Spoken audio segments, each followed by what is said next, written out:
Hello guys, I am Dhanalakshmi. Welcome to Language Quest. I hope you are all fine. இன்னைக்கு day 2 ஓட spoken English challengeல தான் இருக்கோம்.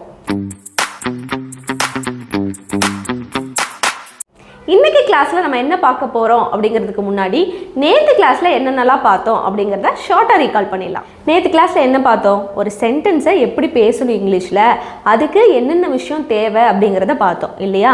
முக்கியமான ரெண்டு விஷயங்கள் ஒரு சென்டென்ஸை பேசுறதுக்கு சப்ஜெக்ட்டும் வேர்பும் தேவை அப்படிங்கறத பார்த்தோம். அப்புறம் சப்ஜெக்ட்னா என்னங்கறத பார்த்தோம். ஒரு செயலை ஒரு சென்டென்ஸில் செய்கிறவங்க தான் சப்ஜெக்ட் அப்படிங்கிறத பார்த்தோம். அதே மாதிரி ஒரு சென்டென்ஸில் யாரை பற்றி பேசுகிறோமோ அதுவும் சப்ஜெக்ட் தான் அப்படிங்கிறத பார்த்தோம் இல்லையா? அதே மாதிரி இங்கிலீஷில் டோட்டலாக எத்தனை சப்ஜெக்ட்ஸ் இருக்குது அப்படிங்கிறதையும் பார்த்துட்டோம். அது என்னென்ன? I, we, you, they, he, she, it இதெல்லாமுமே சப்ஜெக்ட்ஸ் இன்க்ளூடிங் நேம்ஸ். எல்லாரோட எந்த பேர் எடுத்தாலும் ஒரு பர்சனோட பேர், ஒரு பிளேஸோட பேர், ஒரு பொருளோட பேர், அது எல்லாமே சப்ஜெக்ட்ஸில் தான் வரும் அப்படிங்கிறத நம்ம நேற்று தெளிவாக பார்த்தோம். அதுக்கப்புறம் என்ன பார்த்தோம்? வேர்ப் அப்படின்னா என்ன அப்படிங்கிறத பார்த்தோம். வேர்ப்னா என்ன? ஒரு செயலை ஒரு சென்டென்ஸில் ஒரு செயலை செய்யறது, என்ன வேலை நம்ம செய்கிறோமோ அதுதான் வேர்ப் அப்படிங்கிறத பார்த்தோம். ஒரு சப்ஜெக்ட் எந்த வேலையை சென்டென்ஸில் செய்யுதோ அதுதான் வேர்பு. ஒரு சப்ஜெக்ட் எந்த நிலையில் இருக்குதுன்னு எடுத்துக்காட்டுறதும் வேர்பு அப்படிங்கிறத நம்ம பார்த்தோம். வேர்ப்ஸில் என்னென்ன இருக்குன்னு பார்த்தோம். ஃபர்ஸ்ட் கைண்ட் வந்து ஸ்டேட் வேர்ப்ஸு, இன்னொன்று வந்து ஆக்ஷன் வேர்ப்ஸ். ரெண்டு கைண்ட் ஆஃப் வேர்ப்ஸ் இருக்குன்னு பார்த்தோம். அதில் ஸ்டேட் வேர்ப்ஸ் தான் ஃபுல்லாக. ஸ்டேட் வேர்ப்ஸ்னால் என்ன? பி வேர்ப்ஸ்ன்னு பார்த்தோம். அந்த பி வேர்ப்ஸில் இருக்கக்கூடிய வேர்ப்ஸை வச்சு இந்த சப்ஜெக்ட்ஸ் கூட கனெக்ட் பண்ணி எப்படி ஒரு சென்டென்ஸை பேசுறது அப்படிங்கிறத நேற்று நம்ம ரொம்ப கிளியராக பார்த்தோம். நேற்று நீங்கள் கற்றுக்கிட்ட லெசன்லேயே நீங்கள் 20% இங்கிலீஷ் கற்றுக்கிட்டீங்கன்னு அர்த்தம். நீங்கள் தெளிவாக பார்த்து ப்ராக்டிஸ் பண்ண ஆரம்பிச்சிருந்தீங்கன்னா 20% வந்து நீங்கள் இங்கிலீஷ் கற்றுக்கிட்டீங்க அப்படின்னு கான்ஃபிடென்ட்டாக நம்பலாம். இன்றைக்கி லெசனில் நம்ம என்ன பார்க்க போகிறோம்னா ஆக்ஷன் வேர்ப்ஸ் தான் பார்க்க போகிறோம். ஆக்ஷன் வேர்ப்ஸுங்கிறது ரொம்ப ரொம்ப முக்கியமான விஷயம் இங்கிலீஷில். ஆக்ஷன் வேர்ப்ஸ் தெரிஞ்சுக்காமல் நம்மளால் இங்கிலீஷை பேசவே முடியாது, சரிங்களா? அதனால் ஆக்ஷன் வேர்ப்ஸ்லாம் என்ன அப்படிங்கிறத தெரிஞ்சுக்கிறது ரொம்ப ரொம்ப இம்பார்ட்டண்ட்டான ஒரு விஷயம். ஸோ ஆக்ஷன் வேர்ப்ஸில் 2 கைண்ட்ஸ் இருக்குது. என்னென்ன? ஃபிசிக்கல் ஆக்ஷன் வேர்ப் ஒன்று இருக்குது, அப்புறம் மென்டல் ஆக்ஷன் வேர்ப் ஒன்று இருக்குது. ஃபிசிக்கல் ஆக்ஷன் வேர்ப்னா என்ன? நம்ம உடலால் நம்ம என்னென்ன வேலைகள்லாம் செய்கிறோம், லைக் தமிழில் நம்ம என்னென்னலாம் செய்வோம், ஆடுவோம், பாடுவோம், சாப்பிடுவோம், எந்திரிப்போம், ஓடுவோம், இந்த மாதிரி நம்ம செய்கிற செயல்களை தான் வந்து நம்ம என்னன்னு சொல்கிறோம்? ஃபிசிக்கல் ஆக்ஷன் வேர்ப் அப்படின்னு சொல்கிறோம். அப்போ மென்டல் ஆக்ஷன் வேர்ப்னா என்ன? நம்ம இது மட்டும்தான் செய்கிறோமா? என்னெல்லாம் செய்கிறோம்? யோசிக்கவும் செய்கிறோம்ல, யோசிக்கிறோம். அதுக்கப்புறம் என்ன பண்ணுறோம்? ஒரு விஷயத்தை ஞாபகம் வச்சுக்கிறோம், ஒரு விஷயத்தை முடிவு செய்கிறோம். இந்த மாதிரி மென்டலாக சில விஷயங்கள் செய்வோம் இல்லையா? அந்த மாதிரியான ஒரு ஆக்ஷன்ஸ்க்கு தான் நம்ம என்னன்னு சொல்லுவோம்? மென்டல் ஆக்ஷன் வேர்ப் அப்படின்னு சொல்லுவோம். இன்றைக்கி இது ரெண்டுத்தையும் எக்ஸாம்பிளோட பார்த்தோன்னா உங்களுக்கு கிளியராக புரிஞ்சிடும். அதுக்கப்புறம் இந்த ஆக்ஷன் வேர்ப்ஸ் யூஸ் பண்ணி எப்படி நம்ம சென்டென்ஸ் பேசுறது அப்படிங்கிறதையும் பார்த்தலாம். இன்னைக்கு நம்ம ஆக்ஷன் வேர்ப்ஸ் தான் பார்க்க போறோங்கிறனால கொஞ்சம் டீப்பாகவே பார்த்தலாம். ஆக்ஷன் வேர்ப்ஸில் ஃபிசிக்கல் ஆக்ஷன் வேர்ப்ஸ் சிலது எழுதியிருக்கோம், மென்டல் ஆக்ஷன் வேர்ப்ஸ் வந்து சிலது எழுதியிருக்கோம். நம்ம ஆல்ரெடி சொன்ன மாதிரி ஆக்ஷன் வேர்ப்பை பொறுத்த வரைக்கும் இவ்வளோ தான் இருக்குது அப்படிங்கிறத நம்மளால சொல்லவே முடியாது. ஆக்ஷன் வேர்ப்ஸுங்கிறது ரொம்ப ரொம்ப இம்பார்ட்டன்ட் கற்றுக்கிறது அப்படிங்கிறத மட்டும் ஞாபகம் வச்சுக்கோங்க. வாக் அப்படிங்கிறது என்ன? நடக்கிறது. ஜம்ப் குதிக்கிறது. ரைட் எழுதுறது. லிஃப்ட் அப்படின்னா தூக்கிறது. சிங் அப்படின்னா பாடுறது. டான்ஸ் அப்படின்னா ஆடுறது. குக் அப்படிங்கிறது சமைக்கிறது. ட்ரா அப்படின்னா வரைகிறது. ஸ்விம் அப்படிங்கிறது நீச்சல் அடிக்கிறது. கிளைம் அப்படிங்கிறது ஒரு மலையையோ இல்லை மரத்தையோ நம்ம ஏறுவோம் இல்லையா, அதுதான் கிளைம் அப்படின்னு சொல்கிறோம். இப்போது இந்த 10 வேர்ப்ஸையும் இப்போ நோட் பண்ணிங்களா? என்ன மாதிரி இருக்குதுன்னு நோட் பண்ணிங்களா? ஒரு விஷயம் நம்மளால் செய்கிற மாதிரி இருக்குது. ஸோ அந்த மாதிரி செய்கிற மாதிரி இருக்கக்கூடிய வேர்ப்ஸை தான் வந்து நம்ம ஃபிசிக்கல் ஆக்ஷன் வேர்ப்ஸ்ன்னு சொல்கிறோம் இல்லையா? மென்டல் ஆக்ஷன் வேர்ப்ஸ் பொறுத்த வரைக்கும் எந்த வேலையும் நம்ம உடலால் செய்ய மாட்டோம். என்ன பண்ணுவோம்? நம்ம திங்க் பண்ணுறது, மூளையை யூஸ் பண்ணி மட்டுமே செய்யக்கூடிய விஷயங்கள்லாம் இருக்குல்ல, செய்யக்கூடிய வேலைகள்லாம் இருக்குல்ல, அதை தான் வந்து மென்டல் ஆக்ஷன் வேர்ப்ஸ்ன்னு சொல்கிறோம். இப்போ நீங்கள் இந்த 10 வேர்ட்ஸையும் பார்த்தீங்கனாலே உங்களுக்கு ஓரளவுக்கு ஒரு ஐடியா கிடச்சிரும். பாருங்கள், திங்க்னா என்ன? திங்க்னா யோசிக்கிறது இல்லையா? அப்போ நோனா எனக்கு தெரியும் அப்படின்னு நம்ம மூளையில் சிந்திக்கிறது மட்டும்தான். எனக்கு தெரியும் அப்படின்னு ஒரு உணர்றது. ஸோ பிலீவ் அப்படிங்கிறது என்னது? நம்புறது. ஒரு விஷயத்த நம்புறது. நம்ம எதுவுமே நம்ம ஃபிசிக்கலாக இந்த இடத்துல எதுவும் செய்யலை. இமேஜின் அப்படின்னா கற்பனை செய்கிறது. ரிமெம்பர் அப்படின்னா நினைவுபடுத்திக்கிறது. ஃபர்கெட் அப்படின்னா மறக்கிறது. அப்போ கன்சிடர் அப்படின்னா பரிசீலனை பண்ணுறது, ஒரு விஷயத்த இவனை வந்து கன்சிடர் பண்ணி நீ ஒரு டிசிஷன் எடு அப்படின்னு சொல்கிறோம்ல, பரிசீலனை பண்ணுறது. அப்போ அண்டர்ஸ்டாண்டுனா புரிஞ்சுக்கிறது, ட்ரீம் அப்படிங்கிறது கனவு காண்றது, டிசைட் முடிவு பண்ணுறது. இப்போது இந்த 1லேருந்து 10 வேர்ப்ஸ் பார்த்தீங்கல்ல, இப்போ உங்களுக்கு ஒரு ஐடியா கிடச்சிருக்கும். ஓகே, மென்டல் வேர்ப்ஸ்னால் எப்படி இருக்குது, மென்டலாக திங்க் பண்ணி செய்கிற விஷயங்கள் எல்லாமே மென்டல் ஆக்ஷன் வேர்ப்ஸில் வரும் அப்படிங்கிறது தெரிஞ்சிச்சு. இப்போது நம்ம இந்த 2 வேர்ப்ஸையுமே யூஸ் பண்ணி ஒரு சென்டென்ஸாக எப்படி பேசுறது அப்படிங்கிறத கற்றுக்கலாம். இப்போது நீங்கள் இந்த 5 சென்டென்சஸையும் பாருங்களேன். இதை நீங்கள் ரீட் பண்ணி பார்க்கும்போது உங்களால் சப்ஜெக்ட் எது வேர்ப் எது அப்படிங்கிறத கிளியராக கண்டுபிடிக்க முடியும். அப்படி கிளியராக கண்டுபிடிக்க முடிஞ்சதுனாலே நீங்கள் இங்கிலீஷை பேசவோ இல்லை தெரிஞ்சுக்கவோ ஆரம்பிச்சிட்டீங்க அப்படின்னு தான் அர்த்தம். ஏன்னா இங்கிலீஷ் வந்து ஓரளவுக்கு நல்லா பேசுகிறவங்கனாலேயே ஒரு சென்டென்ஸ் கொடுத்து இதில் சப்ஜெக்ட் என்ன வேர்ப் என்னன்னு கேட்கும்போது அவங்களுக்கு கன்ஃபியூஸ் ஆகுது. ஆனால் நீங்கள் இந்த 2 நாள்லேயே சப்ஜெக்ட் எது வேர்ப் எதுங்கிறத கிளியராக கண்டுபிடிக்கிறீங்க அப்படின்னா நீங்கள் இங்கிலீஷ் கற்றுக்க ஆரம்பித்ததோடு இல்லாமல் உங்களுக்கு இங்கிலீஷ் புரியவும் தெரியவும் ஆரம்பிச்சிருச்சு அப்படின்னு அர்த்தம். சரி, இப்போ பார்க்கலாம். ஃபர்ஸ்ட் சென்டென்ஸ் பார்க்கலாம். She walks every morning. She walks every morning. இதில் எது சப்ஜெக்ட் எது வேர்புன்னு சொல்லுங்கள். நமக்கு தெரியும், ஷீங்கிறது சப்ஜெக்ட், walks அப்படிங்கிறது வேர்பு இல்லையா? சரி, இப்போது ஷீ வாக்ஸ் எவ்ரி மார்னிங்னா என்ன? அவள் எல்லா தினமுமே அவள் வாக் பண்ணுவா. அதாவது ப்ரெசண்ட்டில் டெய்லியுமே செய்கிற ஒரு விஷயம் வந்து ப்ரெசன்ட் டென்ஸில் தான் சொல்லுவோம். அப்போ இவள் டெய்லி நடந்துட்டுருக்கா, வாக் பண்ணுவா அப்படிங்கிறது ப்ரெசன்ட் டென்ஸில் தான் நம்ம சொல்கிறோம். இப்போது இதில் வாக்ஸ் அப்படிங்கிறது ஃபிசிக்கல் ஆக்ஷன் வெர்பா மென்டல் ஆக்ஷன் வெர்பா? திங்க் பண்ணி சொல்லுங்கள். Yes, exactly. வாக்ஸ் அப்படிங்கிறது என்னது? Physical action verb. சரி, செகண்ட் சென்டென்ஸ் பாருங்க. He forgets everything. இதில் எது சப்ஜெக்ட் எது வேர்புன்னு நீங்கள் தான் கண்டுபிடிக்க போகிறீங்க. கண்டுபிடிங்க. சப்ஜெக்ட்ஸ் கண்டுபிடிக்கிறது ரொம்ப ஈஸி. ஹீ ஃபர்கெட்ஸ் எவ்ரிதிங்னா என்னது? அவன் எல்லாத்தையுமே மறந்துட்டான் அப்படின்னு சொல்கிறது தான் ஹீ ஃபர்கெட்ஸ் எவ்ரிதிங். அப்போது நம்ம யாரை பற்றி பேசுகிறோமோ அதுதானே சப்ஜெக்ட்டு. அப்போ இங்கே யாரை பற்றி நம்ம பேசுகிறோம்? அவனை பற்றி பேசுகிறோம். அப்போ இங்கே எது சப்ஜெக்ட்டு? ஹீங்கிறது சப்ஜெக்ட்டு. அப்புறம் எது வேர்புன்னு பாருங்க. ஃபர்கெட்ஸ். ஃபர்கெட்ஸுங்கிறது என்னது? ஒரு வேர்பு. அது என்ன வேர்பு? ஆக்ஷன் வேர்பா? ஆக்ஷன் வேர்பில் ஃபிசிக்கல் ஆக்ஷன் வேர்பா மென்டல் ஆக்ஷன் வேர்பா? Mental action verb. ஆனால் நம்ம வேர்புன்னு தான் மென்ஷன் பண்ணுவோம். Mental action verb, physical action verb அப்படிங்கிறதெல்லாம் மென்ஷன் பண்ணணும்னு அவசியமே இல்லை. ஸோ ஒரு சப்ஜெக்ட், ஒரு சென்டென்ஸில் சப்ஜெக்ட் என்னன்னு தெரிஞ்சிச்சு, வேர்ப் என்னன்னு நமக்கு தெரிஞ்சிச்சு இல்லையா? Let's see the third one. ராகுல் ஜம்ப்ஸ் ஓவர் த ஃபென்ஸ். அப்படின்னா என்ன? ராகுல் வந்து வேலையை தாண்டி குதிக்கிறான் அப்படின்னு நம்ம சொல்கிறோம் இல்லையா? இதில் எது சப்ஜெக்ட்? யாரை பற்றி சொல்கிறோம்? அதுதான் சப்ஜெக்ட்டு நமக்கு தெரியும். யாரை பற்றி பேசுகிறோம்? ராகுல் பற்றி. ராகுல் தான் வேலையை தாண்டி குதிக்கிறான். அப்போ என்ன செய்யறான் அப்படிங்கிறதான வேர்பு. என்ன செய்கிறான்? அவன் ஜம்ப் பண்ணுறான். அப்போ வேர்ப் என்னது இதில்? வேர்ப் வந்து ஜம்ப்ஸ் அப்படிங்கிறது தான் வேர்ப். சரி, ஜம்ப்புங்கிறது என்ன ஆக்ஷன் வேர்பு? ஃபிசிக்கல் ஆக்ஷன் வேர்பா மென்டல் ஆக்ஷன் வேர்பா? ஜம்ப்புங்கிறது ஃபிசிக்கலாக செய்யக்கூடிய வேலை இல்லையா? அதனால் அது ஃபிசிக்கல் ஆக்ஷன் வேர்ப். சரி, இப்போ ஃபோர்த் ஒன் பாருங்கள். She believes in herself. She believes in her செல்ஃப்னா என்ன? அவளை நம்புறா அப்படின்னு அர்த்தம் இல்லையா? இப்போ நம்ம யாரை பற்றி இந்த சென்டென்ஸில் பேசியிருக்கோம்?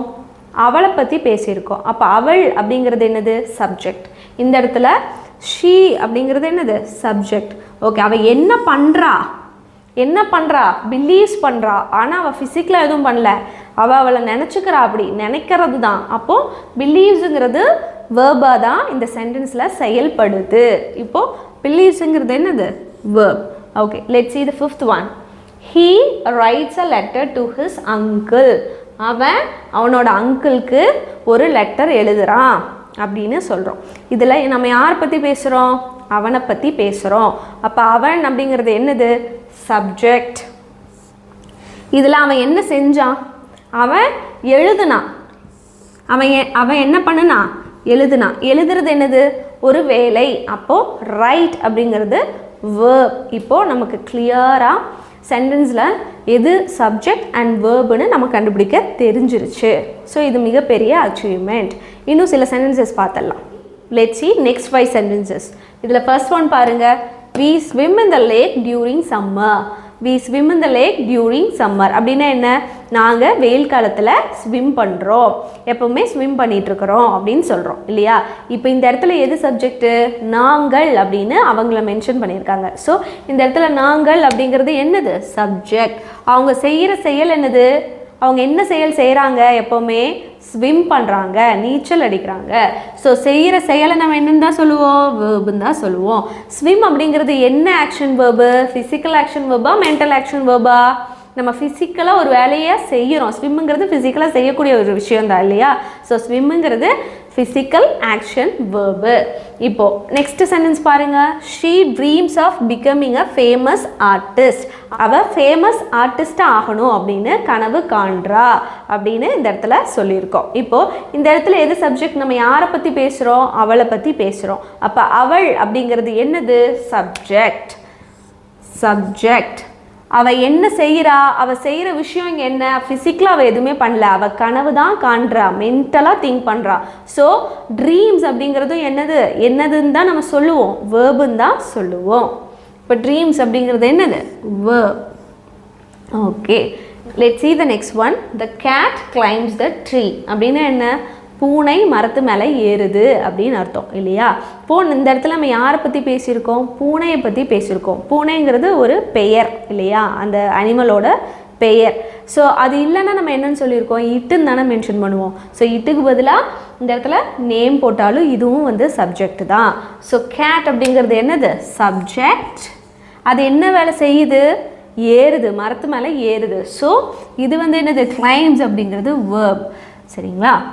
let's see the next one. they know the answer. they know the answer. அவங்களுக்கு விடை தெரியுது அப்படின்னு நம்ம சொல்கிறோம். இந்த இடத்துல நம்ம யாரை பற்றி பேசுகிறோம்?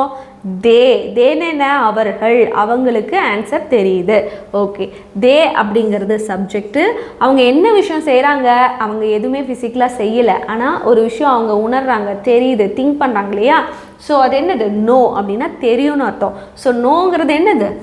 வேர்ப். நம்ம ஏன் இப்படி ஒவ்வொரு சென்டென்ஸாக டீட்டெயிலாக பார்க்குறோம் அப்படின்னா, நம்ம எப்படி கற்றுக்குறோம் அப்படிங்கிறது விஷயம் இல்லை, அந்த கற்றுக்கிட்ட விஷயம் நமக்கு மைண்டில் எப்போவுமே இருக்கணும், மறக்கவே கூடாது அப்படிங்கிறதுக்காக தான் நான் பொறுமையாக ஒவ்வொரு சென்டென்ஸையுமே எக்ஸ்பிளைன் பண்ணுறேன். ஸோ கண்டிப்பாக இது உங்களுக்கு யூஸ்ஃபுல்லாக இருக்கும், பொறுமையாக பாருங்கள். இப்போ அடுத்தது, ராகுல் lifts weights at the gym. இதுக்கு என்ன மீனிங்? ராகுல் நிறைய வெயிட்ஸ் தூக்குறாரு ஜிம்மில் அப்படிங்கிறது அர்த்தம். இப்போ யாரை பற்றி பேசுகிறோம்? ராகுல். ராகுல்ங்கிறது என்னது? S, exactly. ஓகே, அவர் என்ன வேலை செய்கிறாரு? தூக்குறாரு இல்லையா? ஸோ இது என்னது? வேர்ப். என்ன verb? Physical action verb. Okay, இப்போது இந்த 5 சென்டென்சஸில் மட்டும் இல்லாமல் நம்ம முன்னாடியே பார்த்தோம் இல்லையா, ஃபஸ்ட்டு 5 சென்டென்சஸ். அந்த 5 சென்டென்சஸ்லேயும் ஒரு விஷயம் நீங்கள் நோட் பண்ணிங்களா அப்படிங்கிறது எனக்கு தெரியல. இப்போது நம்ம பார்க்கலாம் அது என்னென்னு. இங்கே பாருங்களேன், ப்ளூரல் ஃபார்ம். வீணா என்னது? நாங்கள். தேனா என்ன? அவர்கள். நாங்கள் அப்படிங்கிறது ஒன்றுக்கு மேற்பட்டவங்க இருந்தால் தான் நாங்கள்னு சொல்லுவோம். அப்போது தேனா அவர்கள், அதே மாதிரி ஒன்றுக்கும் மேற்பட்டவங்களை தான் நம்ம அவர்கள் அப்படின்னு சொல்லுவோம். ஸோ வி வரும்போது ஸ்விம் அப்படிங்கிற வேர்ப் அப்படியே தான் வருது, தே வரும்போது நோ அப்படிங்கிற வேர்ப் அப்படியே தான் வருது. ஆனால் இங்கே பாருங்களேன், ஷீ அப்புறம் ராகுல்ங்கிறது ஹீ பேரும் போடலாம் இல்லையா? இவருக்கு பதில் ராகுலுக்கு பதிலாக ஹீனும் நம்ம சொல்லுவோம். அப்போ ஹீ வரும்போதும் சரி, அப்புறம் கேட்டுங்கிறது நான் சொன்ன மாதிரி இட்டுனும் பொருள்படும். அப்போது ஹீ, ஷீ, இட் வரும்போது மட்டும் நோட் பண்ணுங்கள், வேர்ப் பக்கத்தில் எஸ் அப்படிங்கிற ஒரு லெட்டர் வந்திருக்கா? இப்போ பாருங்கள், ராகுல் லிஃப்ட்ஸ், லிஃப்ட்டு கூட எஸ் அப்படிங்கிற ஒரு லெட்டரை சேர்த்திருக்கோமா? இப்போ கேட், கிளைம்பு கூட எஸ் அப்படிங்கிறத சேர்த்திருக்கோமா? அதனால் ஹீ, ஷீ, இட்டு நேம்ஸ் வந்தால் மட்டும் வேர்ப் கூட ப்ரெசன்ட் டென்ஸில் பேசும்போது வேர்ப் கூட எஸ்ஸு இல்லைன்னா என்னது? எஸ்ஸு இல்லைன்னா இஎஸ் சேர்த்து தான் பேசணும். இது ஒரு ரூல், இங்கிலீஷ் கிராமரில் முக்கியமான ஒரு ரூலு. அது எஸ் சேர்த்தாமல் பேசுனா அந்த சென்டென்ஸ் தப்பாகும். அதனால் ப்ரெசன்ட் டென்ஸில் ஹீ, ஷீ, இட்டு இல்லைன்னா நேம்ஸ் யூஸ் பண்ணி பேசும்போது யூஸ் பண்ணுற வேர்பு எஸ் இல்லைன்னா இஎஸ் சேர்த்து தான் பேசணும். சரிங்களா? இப்போ இந்த வேர்ப்ஸ் எல்லாம் பாருங்களேன், ட்ரீம், கிளைம், லிஃப்ட்.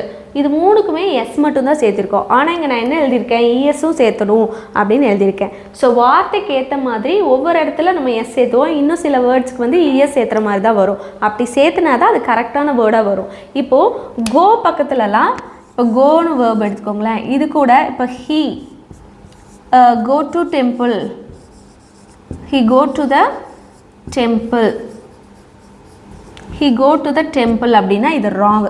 ஏன்னா நம்ம கோ கூட என்ன பண்ணணும், எஸ் இல்லைன்னா இஎஸ் சேர்க்கணும்ல. ஸோ இந்த கோங்கிற வேர்டு கூட எஸ் சேர்த்தாலும் அது ராங் தான். ஏன்னா இது ராங், இது வந்து தவறான ஸ்பெல்லிங். அப்போ கரெக்டான ஸ்பெல்லிங் என்ன, he goes to the temple, he goes to the temple. இந்த இடத்துல கோ கூட இஎஸ் சேர்த்துனா தான் இது கரெக்டான வார்த்தை. ஸோ எந்தெந்த வேர்ப் கூட எஸ் சேர்த்தணும், எந்தெந்த வேர்ப் கூட இஎஸ் சேர்த்தணும் அப்படிங்கிறதுல நம்ம தெளிவாக இருக்கணும். ரொம்ப போட்டு குழப்பிக்க வேண்டாம். ஏன்னா அப்கமிங் வீடியோஸில் present tense, past tense, future tense எல்லாம் ரொம்ப டீட்டெயிலாக பார்ப்போம். ஸோ அதில் உங்களுக்கு கிளியராக புரிஞ்சிடும். இப்போ நீங்கள் ஞாபகம் வச்சுக்க வேண்டிய ஒரே விஷயம், சப்ஜெக்ட் வந்து ஹீ, ஷீ, இட்டு இல்லைனா நேம்ஸ் வந்ததுன்னா அதுக்கு பக்கத்தில் இருக்கக்கூடிய வேர்ப் கூட எஸ் இல்லைனா இஎஸ் அந்த வேர்டுக்கு தகுந்த மாதிரி சேர்த்து பேசணும் அப்படிங்கிறத மட்டும் ஞாபகம் வச்சுக்கோங்க. இதோட இன்னைக்கான லெசன் நமக்கு முடிஞ்சுது. இன்னைக்கு நீங்கள் கற்றுக்கிட்ட விஷயங்களை பார்த்ததோடு இல்லாமல் ப்ராக்டிஸ் பண்ணவும் ஸ்டார்ட் பண்ணுங்கள். அதுக்கு நீங்கள் என்ன பண்ணணும்னா, ஸ்டார்டிங்கில் ஃபிசிக்கல் அண்ட் மென்டல் ஆக்ஷன் வேர்ப்ஸில் 10 வேர்ட்ஸ் கொடுத்தேன் இல்லையா, அதில் 5 வேர்ட்ஸுக்கு தான் நான் சென்டென்சஸ் எழுதி போட்டு எக்ஸ்பிளைன் பண்ணியிருக்கேன். ரிமைனிங் 5 வேர்ப்ஸ்க்கான சென்டென்சஸ் வந்து நீங்கள் காமெண்ட்டில் ட்ரை பண்ணி சொல்லுங்கள். அது தப்பாக இருந்தால் நான் கரெக்ட் பண்ணுறேன். இன்கேஸ் உங்களுக்கு ஏதாவது டவுட்ஸ் இருந்ததுனாலும் நீங்கள் கேட்கலாம், நான் கண்டிப்பாக கிளியர் பண்ணுறேன். Thank you so much for listening. நாளைக்கு கிளாஸில் பார்க்கலாம். Until then take care, bye bye.